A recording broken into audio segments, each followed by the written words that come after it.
দেশের রাজনৈতিক প্রেক্ষাপটকে মোকাবেলা করার জন্য ঐক্যবদ্ধ হয়ে আমরা নির্বাচন করেছি। এই 11 দলীয় নির্বাচনী ঐক্যে এমন দলও আছে যারা রাষ্ট্র ব্যবস্থায় ইসলাম প্রতিষ্ঠায় আন্তরিক না, বা তাদের এই রাষ্ট্র ব্যবস্থা ইসলামী রাষ্ট্র প্রতিষ্ঠার দাবির সাথে যারা একমত না, এমন দল সহ একটা আপাত জুলাই বিপ্লবের অভিপ্রায়কে বাস্তবায়নের জন্য একটা ঐক্য তৈরি করা হয়েছে। তো সেই জায়গায় আকীদা, বিশ্বাস এবং যেই চিন্তার চিন্তার মত পার্থক্য সত্ত্বেও এখানে একটা ঐক্য তৈরি হয়েছে। বিশেষ করে আমাদের এই পাক ভারত উপমহাদেশে মাওলানা মওদুদী সাহেবের প্রতিষ্ঠিত জামাতে ইসলামী নামে যে সংগঠন রয়েছে, এই সংগঠনের সাথে আমাদের পূর্বসূরীদের আকাবির আসলাফদের যুগ থেকেই আমাদের যে আকীদাগত, চিন্তাগত যে মতপার্থক্য আছে, সেই মতপার্থক্য সম্পূর্ণ আপন জায়গায় একেবারে মতভেদ স্পষ্ট থাকার সত্ত্বেও চলমান রাজনৈতিক প্রেক্ষাপটকে মোকাবেলা করার জন্য বৃহত্তর চিন্তার ভিত্তিতে একটা ঐক্য তৈরি করা হয়েছে। এই ঐক্য কোনোভাবেই আকীদা এবং বিশ্বাসগত ঐক্য নয়। আমরা দ্ব্যর্থহীনভাবে এই কথা জাতির সামনে ব্যক্ত করছি, ইতিপূর্বে বহুবার করেছি, যে আমাদের আমিরে হেফাজত এই ক্ষেত্রে আমাদের পূর্বসূরীদের পক্ষ থেকে পরিচালিত ধারায় কোরআন সুন্নাহর বিভিন্ন অকাট্য প্রমাণের ভিত্তিতে যেই চিন্তা, বিশ্বাস, আকীদা এবং আদর্শের কথা বলে থাকেন, আমরা সেই চিন্তা, বিশ্বাস এবং আকীদার অনুসারী এবং সেটাকে দৃঢ়ভাবে ধারণকারী ব্যক্তি এবং সংগঠন। আমাদের বাংলাদেশ খেলাফত মজলিস সহ অন্যান্য যে সংগঠনগুলো হেফাজতে ইসলামের ভুক্ত আছি, আমরা এই সকল চিন্তার ক্ষেত্রে আমাদের পূর্বসূরীদের কোরআন সুন্নাহর ভিত্তিতে অবলম্বিত পথের দৃঢ় অনুসারী আমরা।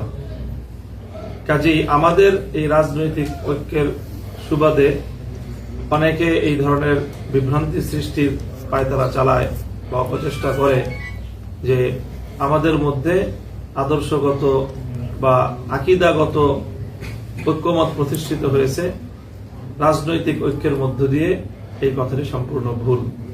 কাজে আমি বাংলাদেশের যারা মূলধারার হক্কানি আলেম ওলামাদের অনুসারী যারা আছেন, তাদের সকলের প্রতি আমি এই ব্যাপারে উদাত্ত আহ্বান রাখছি যে আপনারা এই ধরনের কোনো বিভ্রান্তির শিকার হবেন না।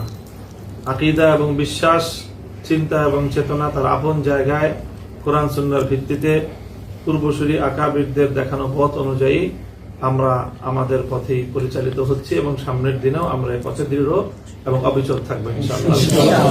তবে রাজনৈতিক প্রয়োজনে, দেশের প্রয়োজনে আমরা অতীতেও অনেক সময় অনেক অমুসলিমের সাথেও আমরা ঐক্যবদ্ধভাবে স্বাধীনতার সংগ্রাম করেছি। হিন্দু মুসলিম ঐক্যবদ্ধ হয়েও ব্রিটিশ বিরোধী আন্দোলনে আমাদের পূর্বসূরীগণ ভূমিকা রেখেছেন। বিভিন্ন সময়ে বিভিন্ন রাজনৈতিক দলের সাথে আমাদের ঐক্যের অতীত ইতিহাস রয়েছে। সুতরাং 11 দলীয় নির্বাচনী ঐক্য যেটি, সেটিও তেমনই একটি ঐক্য। এটি আদর্শিক এবং আকীদাগত কোনো ঐক্য নয়। এই বিষয়ে আমাদের বক্তব্য অত্যন্ত ব্যর্থহীন। কাজে এই বিষয়ে কোনো বিভ্রান্তির কোনো সুযোগ নেই।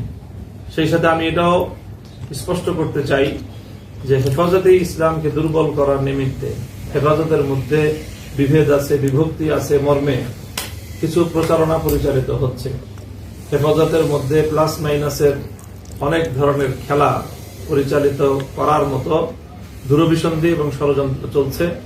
হেফাজতের কেন্দ্রীয় নেতৃবৃন্দ, আমিরে হেফাজত সহ এই বিষয়ে আমরা অত্যন্ত বদ্ধপরিকর যে আমরা আমাদের পূর্বসূরীদের ধারায় পরিচালিত কোরআন সুন্নাহর ভিত্তিতে যে চিন্তা, দর্শন, আকীদা, বিশ্বাসের ভিত্তিতে হেফাজতে ইসলাম যেভাবে ঐক্যবদ্ধ আছে এবং সেই ঐক্য অতীতের যে কোনো সময়ের তুলনায় এখন আরো সংহত এবং মজবুত, আগামী দিনে বাংলাদেশকে ইসলামের সঠিক ধারায় পরিচালিত করার জন্য, ইসলাম বিরোধী যে কোনো অপতৎপরতাকে মোকাবেলা করার জন্য রাষ্ট্রীয়, সামাজিক, আন্তর্জাতিক যে কোনো অঙ্গন থেকে ইসলামের উপর যে কোনো আঘাত আসবে, সেই আঘাতকে হেফাজতে ইসলাম অতীতের মতোই সেই তার সর্বশক্তিমত্তা নিয়ে আল্লাহর সাহায্য নিয়ে মাঠে অবতীর্ণ থাকবে ইনশাআল্লাহ।